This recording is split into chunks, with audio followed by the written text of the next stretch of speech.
Hi guys, and welcome to your first evening event makeup class.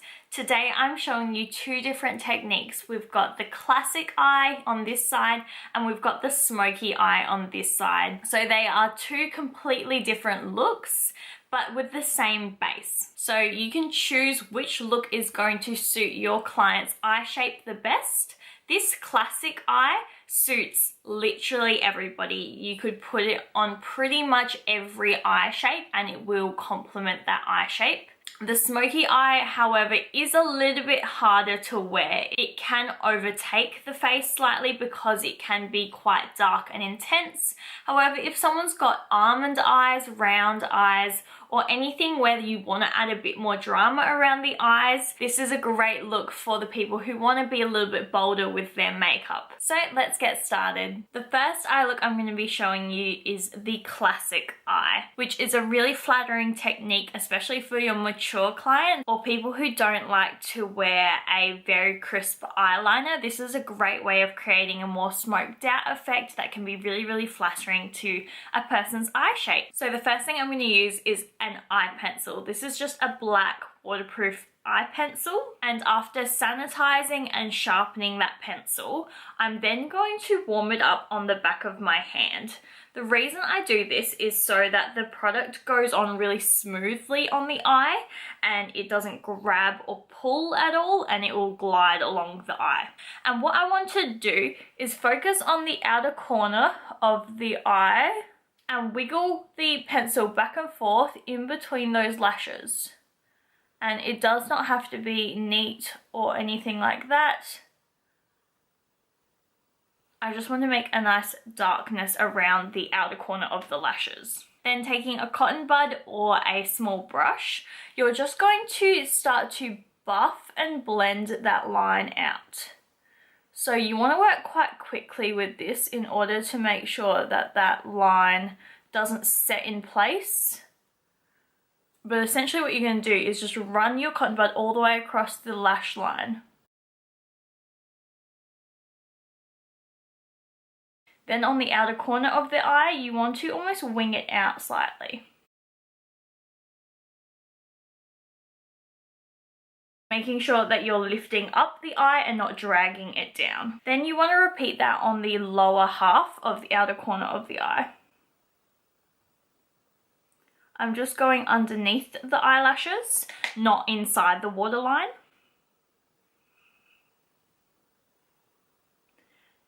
And then smudging out as I did on the top.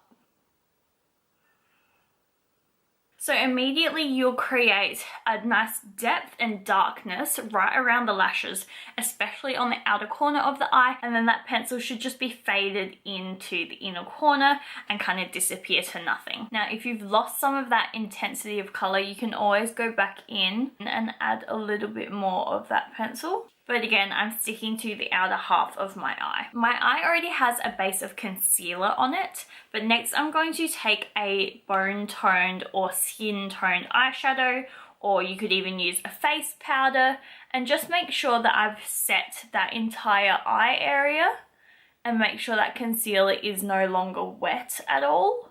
And once that feels dry to the touch, I know I'm ready to go on to my next step, which is going to be my transition shade. This is the most crucial step for your blending, so you always want to be placing a transition color just slightly higher than the crease and blending up into that skin color. So what I'm going to use is this kind of neutral taupe sort of shade. It's a very pale brown, which has a cool tone to it. And I'm going to tap my brush into that product, tap off any excess, and either get your model to look down or close their eyes, and you're just going to follow their natural bone structure. So I'm going to hold that brush in the socket where the actual bone is sitting and let it just rock back and forth in the crease. So I'm just doing windshield wiper motions back and forth until that color gets built up. And then when I'm happy with that, I'm going to start doing little tiny circles. These little circles will help buff that product upwards towards the eyebrow, but I still want to leave a gap of about 1 to 2 millimeters underneath the brow of just skin poking through. If you feel like you want to intensify that color, feel free to do a second layer. So what I do is just tap in again, tap my product in the outer corner of the crease. And once all that product is placed in the outside, then you can go back and do those windshield wiper motions with your brush. So already this color has brought that eye shape quite far up versus the other side. Next, I'm going to take a medium toned brown. This is something slightly darker that's going to help create some depth in the crease. So just pressing in once or twice. I don't want a ton of product on my brush. So I tap off the excess. And we're going to repeat this same shape, except with the transition color, we brought it all the way into the inner corner and all the way out.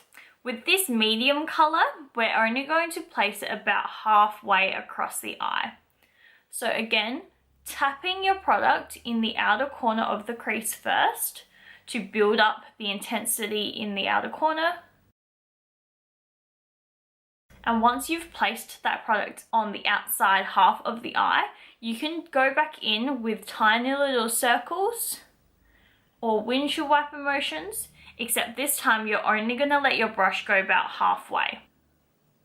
So I'm taking it to the top of my eye, but I'm not bringing it any further into the inner corner.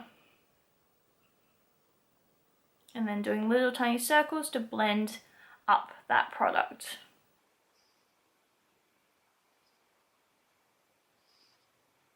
Next, I'm taking a tissue or paper towel. I'm just going to get rid of all the excess product off of my brush. So that way I still have the same brush, but now there's no product on it. And what I'm going to do is use that blank brush to blend out my edges even more.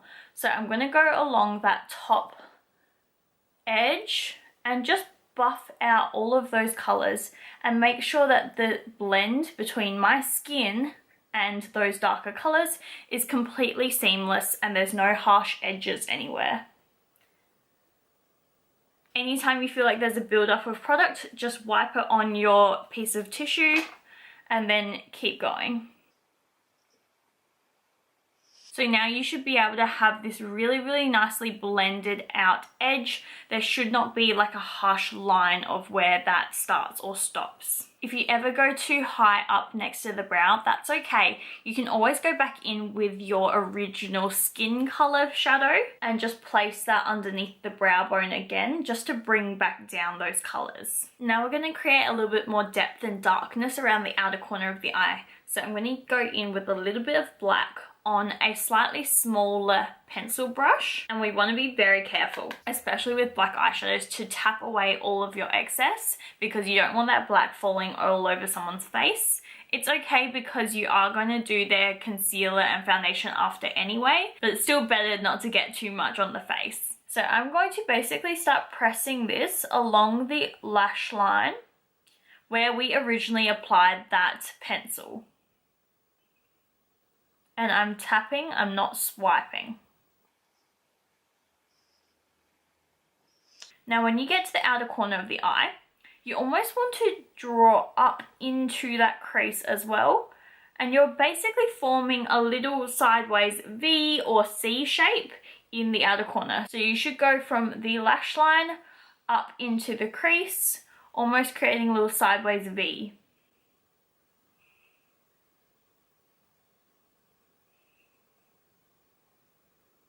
And then I'm going to take that black and just blend out the front of that line. Once you have a nice amount of darkness around the outer corner, you're going to swap back to your fluffy brush. And you are going to use that fluffy brush to blend that black into that medium tone brown. So I'm just taking those little tiny circles and buffing the two colors together in the crease. If you've lost any of your darkness or you've lost any of that dark brown that you did before, you can always go back in and sandwich in that color. So taking that medium brown one more time, tapping off your excess, and just dusting that in the crease one more time. Then again, I wipe off all my excess and just use that to dust away the absolute outer edge and make sure everything looks really seamless. For underneath the eyes, we're basically repeating those same steps. So we started with the transition color first in the crease. So I'm going to go in with the transition color on that small pencil brush. And we're going to go all the way from the outer corner, all the way to the inner corner, because that's what we did on top. Next, we're going to go in with the medium tone brown. And that one we only took halfway across the crease. So we're only going to take it halfway across the lower lash line. And just stick that on the outer half of the lower lash line. I'm going underneath the lashes because I want to make the eye look slightly bigger. But if you wanted to make this a little bit more dramatic and smoky, you could always add a little bit of black along the lash line as well. All of the eyeshadows that we've used so far have all been matte because matte colors blend the best, especially in the crease, because they create that dimension and that shape. What we want to do is add some brightness and texture into this makeup though, so we can do that by applying some more shimmery products on the areas like the inner corner of the eye and the mobile eyelid to create more depth, dimension and brightness to the eyes. A very popular product to use is a liquid glitter eyeshadow. These are essentially a doe foot applicator that you do have to decant. So you have to put it on the back of your hand or onto a metal palette. You cannot ever put this directly on somebody's face because then their bacteria would contaminate that product. Something like this is great to use as the lid color because it creates a lot of shine and sparkle on the eyelid. You could also take a shimmery or glittery eyeshadow, something with some texture to it. So one of these colors here. So what I'm going to do is use my pinky finger to apply this liquid glittery shadow to the eyelid. So I'm just going to press, press, press, press, press, like so, on mainly the inner half of the eye. And then using a clean finger, you can go around the edges just to make sure that they're blended. And the reason we use fingers instead of brushes, especially with glitter, is because your fingers will pick up that product a little bit better, whereas sometimes glitter gets stuck inside the brush and will not actually transfer onto the eyelid. So as you can see, that immediately creates really beautiful shine and brightness. If you didn't have a liquid glitter or a liquid eyeshadow of any kind, that's totally fine because we could use a pigment instead or a shimmery eyeshadow or even a highlighter if you didn't have something. So I'm going to take this metallic champagne eyeshadow and I'm going to apply it in the same way by using my finger. Because again, the finger will apply it almost like a metallic sheen and make it look a little bit more intense than sometimes a brush can. So I'm just going to dust that and tap that into the inner half of the eye.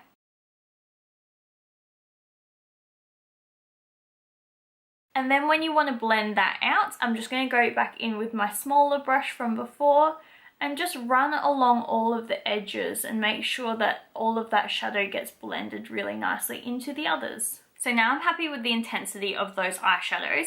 I'm going to clean up any fallout underneath the eyes and then finish off the underside with a little bit of concealer. So I'm using some micellar water on a cotton round. I'm just going to fold it in half and use that underneath the eye to wipe away any fallout that has gone onto the cheek. And then taking your concealer, you're just going to pop that straight underneath the eye.